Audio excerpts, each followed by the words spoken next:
I've been a massive fan of Lego and Star Wars since I was very young. There's lightsabers, there's spaceships, there's weird aliens. It was just a privilege to be able to work on the game.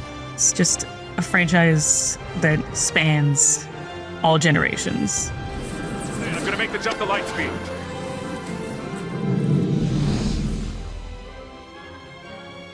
As soon as we started talking about doing a new Lego Star Wars game, the ambition swelled. Because as fans, we love all the movies, and to have the opportunity to tell the whole saga from episode 1 all the way through to episode 9, we knew we had to take it further than we'd ever been. We started off by having regular meetings with Lego and Lucasfilm, discussing just everything about the visual design of Star Wars, what makes a Star Wars game, how we might integrate Lego into this game. They gave us access to all of their libraries, which was the greatest thing to be able to dig into. The storytelling throughout Lego Star Wars is incredible and filled with jokes and funny moments, because in a Lego game, we have freedom. You can use the humour and we can spin it. So Han Solo is still being Han Solo, but he might have a banana instead of a blaster or something like that.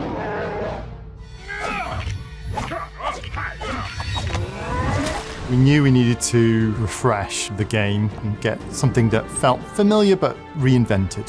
The systems, the frameworks we put in place to enable us to do that, over like 100 different gameplay mechanics and all the different systems that make up that game. Real-time processing on the voices. So when you pick up a helmet and you put it on, your voice changes to sound like you're a stormtrooper. Well, looks like you've got a stormtrooper problem you should look into. We're putting a lot of emphasis on the lighting and the environments. We have something like 12,000 materials that were generated for the game, 20,000 unique models, and 26,000 textures. If you're a fan of Lego Company's work, you'll be amazed at the resolution and the amazing work that the models team have done. We get to recreate all these iconic designs, literally brick by brick. We built the ships entirely out of Lego bricks. So that's not just the exterior of the ship, that's the interior, so you can land inside these ships and walk around in an environment entirely made out of Lego bricks. If you were to build one of our capital ships in real life, it would take millions and millions of bricks. We've designed some of the characters that don't exist as physical models. What we would do is we'd look at the film reference and we'd take existing Lego creatures and characters that are similar, and then what we end up with is something that is as accurate as we could make it. Take the Bantha, for example. So it's just really true to Lego IP, and it's really true to the film IP. We wanted an evolution, I suppose. So what we've done is try to keep what's familiar, but really add something a bit more modern in, a bit more fresher. One of the things we've done in this game is we've gone for a third-person camera. With the blaster combat in the game, we really wanted to make it feel more visceral. Now when you use the blaster combat, we bring the camera down, we get into this like third-person perspective, and it just really makes you feel like more in the action, which is pretty great. Using the Force is a huge part of the game. The Jedi, the Sith, they all have this Force power where they can literally pick objects off the floor and fling them about. We really took advantage of that Force power that we haven't done in previous games.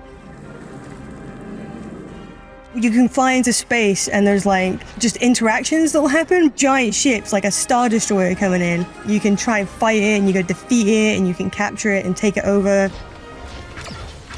I think when we're making these games, we think about the fans a lot. So there's a few Easter eggs in this game, some stuff that we're really excited to get in. You can switch all the weapons so that it's mouth noises. So you can be like, zhuang zhuang, woo woo, pew pew. Pew, pew, pew, pew.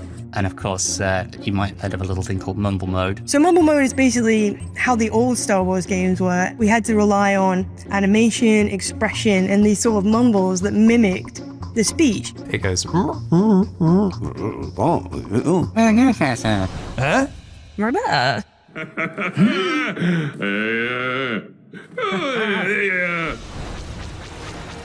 Seeing your work put together on a scale like this really makes it feel like it's something special. This is the ultimate experience of going everywhere in the universe as whatever character you want and really being in Star Wars. and I can't wait for players to see the hard work. It's been a really ambitious project. What they've achieved, they should be rightfully proud of.